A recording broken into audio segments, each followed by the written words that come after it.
agora eleições 2022 para analisar o processo de pré-campanha. A gente está em contato com o professor, cientista político Frank Tavares. Frank, obrigado pela parceria aqui, né? Semanalmente, quase isso, a gente conversa sobre o cenário político em Goiás e no Brasil. Bom dia, Frank. Bom dia, imagina. Para mim que é um privilégio poder conversar com vocês e com esse público tão especial da Sagres. Professor, PEC Kamikaze. Base do governo espera aí mais de 40 bilhões. Eu já ouvi até alguns governistas esperando 49 bilhões, né, para reforçar programas sociais, num suposto estado de emergência, o que permitiria esses aumentos, né, enfim, e criação até de programas sociais durante o processo eleitoral, durante o período eleitoral que é vedado pela legislação eleitoral, a não ser em estado de emergência, e aí tem essa matéria, né, que está em tramitação no Congresso que estabelece esse suposto estado de emergência. Eu quero conversar com o senhor sobre os impactos possíveis, né, impactos eleitorais, o que é que a gente pode pensar sobre essa PEC que deve passar, porque hoje ela está tendo apoio da base e também da oposição no Congresso, mas antes do impacto político eleitoral, eu queria falar sobre finanças públicas, professor, sobre legislação, como é que o senhor avalia essa PEC e essa possibilidade, né, que está sendo aberta pelo governo? Pois é, Rubens, eu tenho conversado com vários colegas, como vocês sabem, além de atuar na ciência política, a minha formação originária é precisamente no campo do direito financeiro, do direito tributário. Eu dou aula de direito financeiro na universidade, que é precisamente o direito das contas públicas. E tem um dado muito concreto. A gente criou um bordão que diz: está ficando impossível lecionar o direito das contas públicas, o direito financeiro no Brasil. Tamanhas são as transformações constitucionais de ocasião para propulsionar interesses eleitorais, interesses paroquiais, que não têm muita relação com o tipo de projeto de país que se espera construir. Para que os nossos ouvintes, as nossas ouvintes, os nossos espectadores entendam como é que funciona o dinheiro do Estado numa situação de normalidade. Primeiro, existe uma coisa que chama plano plurianual, que os parlamentos aprovam no primeiro ano dos seus mandatos e do governo que foi eleito, e que vai planejar nos próximos 3 anos, ou seja, ao longo daquele mandato, de que maneira se espera gastar o dinheiro público. Então, em tese, tem que ser tudo muito pensado. Um plano plurianual provavelmente vai reverberar aquele plano de governo que foi aprovado pelas pessoas nas eleições. E depois desse plano plurianual, a cada ano aprova-se uma lei bem abstrata, que chama Lei de Diretrizes Orçamentárias, em que o Congresso vai discutir as grandes prioridades para aquele ano. Obras públicas, crédito, programas sociais, educação, repasse para os estados e para os municípios, todas as grandes prioridades, ou seja, de que maneira nós vamos aplicar o plano plurianual num ano específico, passam por essa legislação, que, aliás, tem que ser produzida, segundo a Lei de Responsabilidade Fiscal, com audiência pública, ouvindo o povo, com participação social. Depois vem a Lei Orçamentária Anual, que aí expressa, tintim por tintim, ponto por ponto, como é que o governo vai gastar. E, salvo por exceções muito bem delimitadas e pontuais, o governo só pode gastar nos precisos termos em que consta daquela Lei Orçamentária Anual. Pois muito bem, a realidade brasileira não é essa no atual governo. É um verdadeiro caos orçamentário, em que, no caso do parlamento, crescem as chamadas emendas de relator, cresce um chamado orçamento secreto que ninguém controla, e agora, às vésperas das eleições, o governo consegue aprovar uma mudança na Constituição para liberar recursos que aumentam o auxílio emergencial, que dão auxílio para os trabalhadores que operam com caminhões, que dão auxílio para os taxistas, apenas até o dia 31 de dezembro de 2022. Isso desestrutura toda a lógica de planejamento de um país. Eu, inclusive, me filio àquelas correntes que entendem que, de fato, o governo pode gastar mais, que a gente passa por um problema social que exige um aumento de gastos sociais. Eu não trabalho com o conceito de bomba fiscal, mas o problema é como isso se faz. Quando o governo obtém do Congresso a autorização para gastar sem um debate parlamentar, para fazer os chamados créditos extraordinários, declarando uma emergência que não existe, o próprio ministro da Fazenda diz que o país vai muito bem, que ele é elogiado em supermercados, e depois manda para o Congresso uma proposta dizendo que existe uma emergência decorrente de um aumento de preço de petróleo internacional que já estava mais do que previsto nos últimos anos. E com isso, agora o governo pode gastar sem nenhum tipo de controle no que diz respeito, por exemplo, a essas despesas excepcionais. Isso significa, portanto, que é uma presidência da República que vai gastar sem o parlamento. É um autoritarismo pois é, professor. Fiscal. Isso é muito sério. Pois é, eu queria falar sobre algo que o senhor também citou, antes da gente partir para essa análise que eu disse política, eleitoral, que o senhor citou as emendas de relator, né? As emendas RP9, mais conhecidas como emendas de relator, muito mais conhecidas como orçamento secreto. E aí é também quando o legislativo executa o orçamento, né? Isso está acontecendo no Brasil. O senhor está falando sobre o executivo executar o orçamento sem passar pelo legislativo, que é o que na prática está passando a PEC, mas na prática é isso. Mas há também esse recurso bilionário do orçamento secreto em que os parlamentares, como mostrou uma reportagem recente do Estadão, os parlamentares chegam aí lá onde o dinheiro está sendo gasto na empresa, né? Na empresa que está recebendo aquele dinheiro. A gente vê a atuação dos políticos lá. Essas emendas, elas ainda não são efetivas, ou seja, elas valem, claro, mas elas ainda não estão definidas, por exemplo, para todos os anos, elas não são impositivas. E há uma tentativa de que elas se tornem impositivas.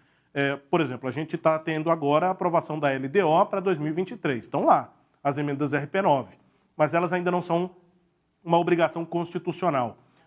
Como é que o senhor avalia essa possibilidade e essa existência desse orçamento secreto, mas principalmente essa possibilidade delas serem efetivadas como impositivas, professor? O que acontece é que lá atrás, quando surgiram essas emendas caracterizadas pelo regimento do Congresso como RP9, elas tinham uma finalidade muito específica e situada. O que acontece? O Ministério da Fazenda, depois passa pela Casa Civil e Presidência da República, tem por lei a obrigação de mandar uma proposta orçamentária todo ano para o parlamento votar. É claro que na hora que essa proposta chega lá, muita coisa muda. Então tal gasto com educação, tal gasto com saúde, precisa fazer um ajuste. Pode ser que a inflação suba, então tem que crescer esse gasto, reduzir aquele. A arrecadação aqui vai ser menor, mas ali vai ser maior. E aí tem um deputado, que é o relator do orçamento, que faz emendas, em tese, para melhorar a redação, para fazer pequenos ajustes, para equilibrar a peça orçamentária à luz de eventuais problemas técnicos ou de mudanças na realidade durante a tramitação do orçamento. Por essa porta, no governo Bolsonaro e na gestão Lira à frente da Câmara, passou uma ruptura com o sistema orçamentário brasileiro nunca antes ocorrente. Começaram a jogar tudo nessas emendas de relator. Elas passaram, portanto, a se conformar com uma construção de um orçamento sem debate parlamentar, sem clareza, sem as pessoas saberem do que se trata. Conferiram superpoder não apenas ao relator do orçamento anual, mas ao próprio presidente da Câmara. E mais do que isso, fizeram com que o governo pudesse negociar essas bondades sem sofrer nenhum tipo de desgaste, dizendo, eu não estou cumprindo meta fiscal, eu não mandei uma peça orçamentária adequada. Isso, portanto, desestruturou todo o processo político brasileiro. Professor, voltando à questão da... Sim, fica à vontade, pode dizer, sim. É importante a gente perceber que governar na modernidade é basicamente extrair tributo, né? Recolher, portanto, um dinheiro forçosamente da população e aplicar o dinheiro. O governo é muito menos do que simbólico, muito menos do que apenas o discurso, muito menos do que o perfil. O governo é uma máquina que extrai recursos de um lugar e coloca em outro.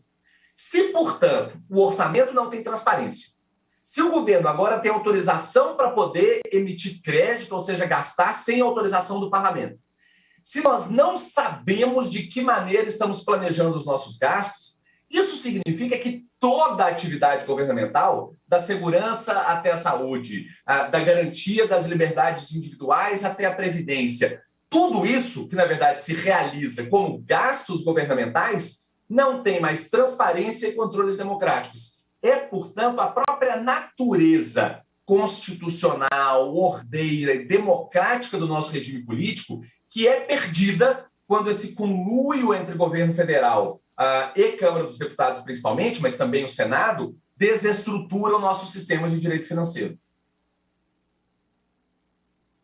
Professor, então vamos aqui para a análise política eleitoral. Acho que há um entendimento um pouco mais direto, né? Um pensamento mais direto de que, se for possível, e aí a gente volta no assunto inicial, PEC Kamikaze, liberação de mais de 40 bilhões para programas sociais no período eleitoral. Acho que o pensamento mais direto é, bom, se o governo vai liberar esses recursos, vai atender pessoas que estão necessitadas e pode ser que ele tenha um benefício eleitoral em votos, né, para a eleição que está marcada para o dia 2 de outubro. Mas há também um outro pensamento, há inclusive alguns estudos divulgados nesses últimos dias, anteontem e ontem, apontando que as pessoas sabem, que o eleitor sabe quem é o responsável, qual é o governo responsável por determinado programa social, como o Bolsa Família, ou por outro programa social como o atual Auxílio Brasil. E que essa mudança pode não efetivamente virar o voto, né? Virar o voto de alguém.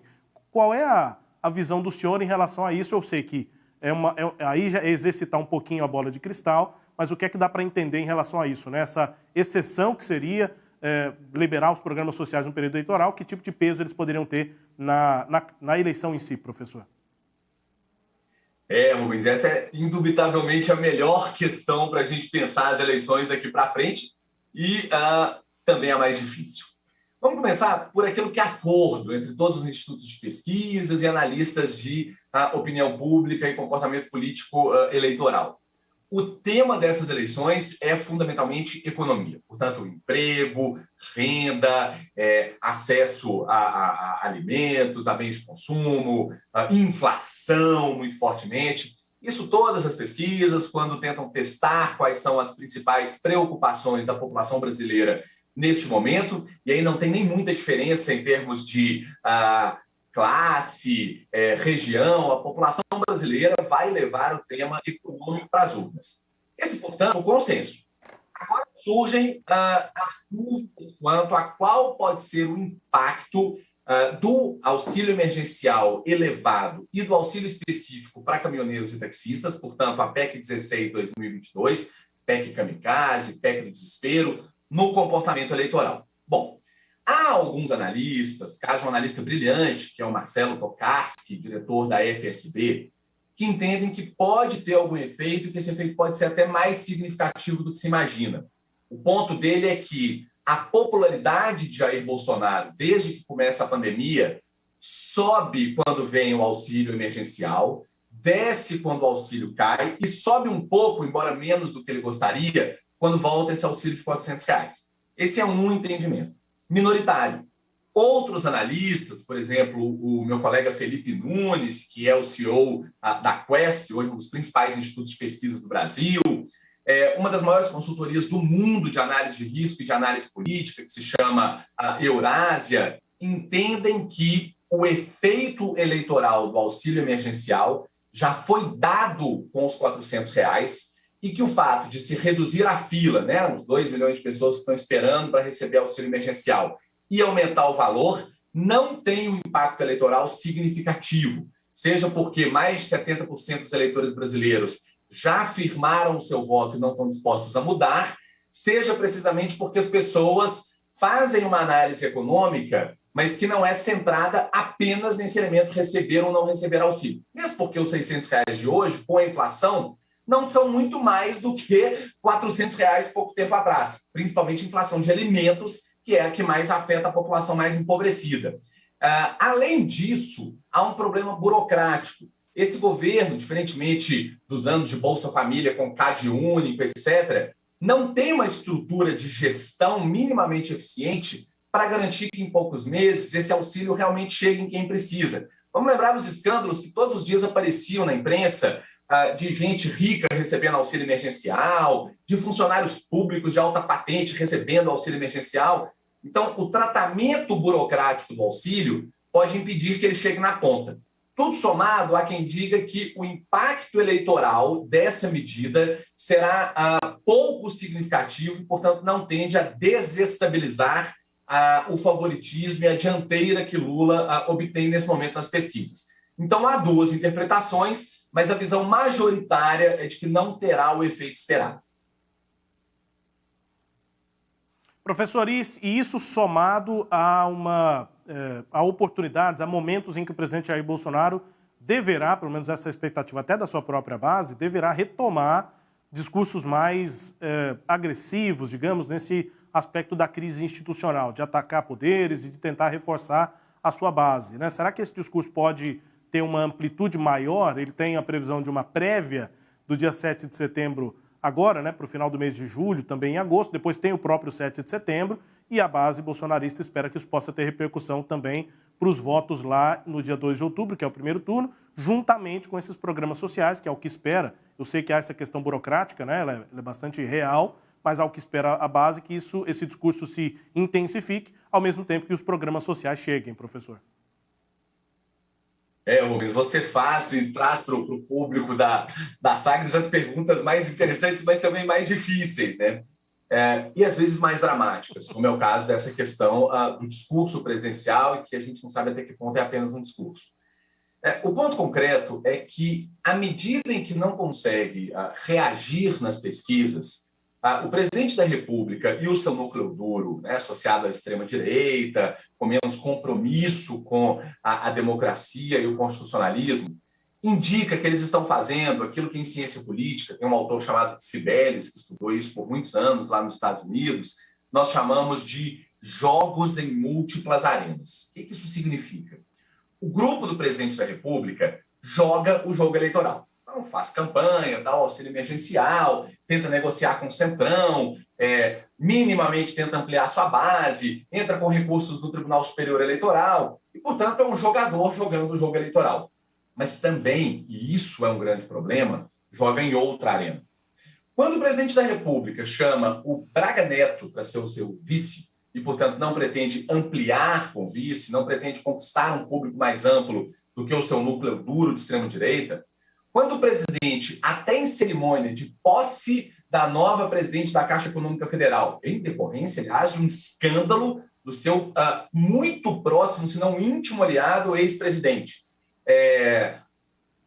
agride mais uma vez o Poder Judiciário, critica o Supremo Tribunal Federal, quando ele diz que só vai cumprir decisão judicial dadas determinadas condições, quando diz que acredita que o processo eleitoral será fraudado, o que se percebe é que há um jogo dele e da sua base mais fanática fora da arena eleitoral, que, portanto, não quer reconhecer o resultado, que, portanto, quer virar a mesa, que, portanto, quer incorrer contra a ordem democrática nacional. E não há mais como negarmos isso, uma tentativa do núcleo duro da presidência da República de jogar o jogo da ruptura institucional, da desordem, do descumprimento das regras do jogo jurídico, do direito posto no país. E é claro que esse é um problema. Analistas internacionais hoje já vêm me perguntar e já colocam nos seus relatórios a possibilidade do Brasil passar por uma ruptura semelhante, por exemplo, a que se deu na Venezuela tempos atrás. Veja que hoje parece que o país caminha num sentido que rima muito com a Venezuela. Militares demais na administração pública como lá, um desarranjo produtivo, né? A pessoa vai comprar um antibiótico na farmácia, hoje não acha, vai comprar um remédio infantil, não encontra, portanto, uma desestruturação de toda a economia, aumento muito rápido de fome e miséria, inflação saindo do controle, e enquanto isso o poder dizendo, se eu não ganhar no voto, eu ganho jogando o regime no chão e derrubando a ordem constitucional posta.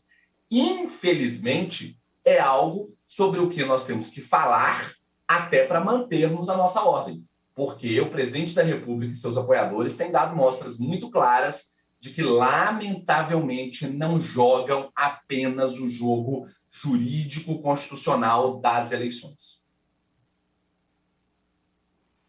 Professor, as minhas perguntas dramáticas e esse panorama, né, que o senhor traça, eu acho que ele tem a ver com um meme da internet, que é aquela frase assim: vai se criando um clima terrível, vai se criando um clima terrível. Não, Bueno já dizia é um meme isso, da internet que vem de transmissão esportiva, né?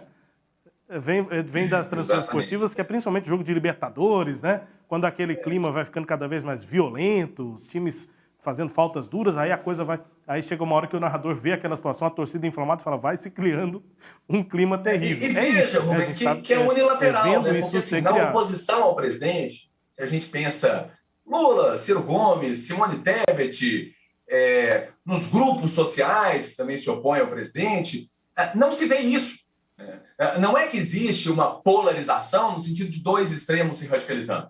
O que existe é todo um conjunto de atores políticos que, inclusive, guardam profundas divergências entre si, né? Desde Simone Tebet, Ciro Gomes, União Brasil, MDB, PT, PSDB, jogando um jogo, e apenas a presidência da República tentando tensionar e colocar em questão a legitimidade do Estado de Direito brasileiro.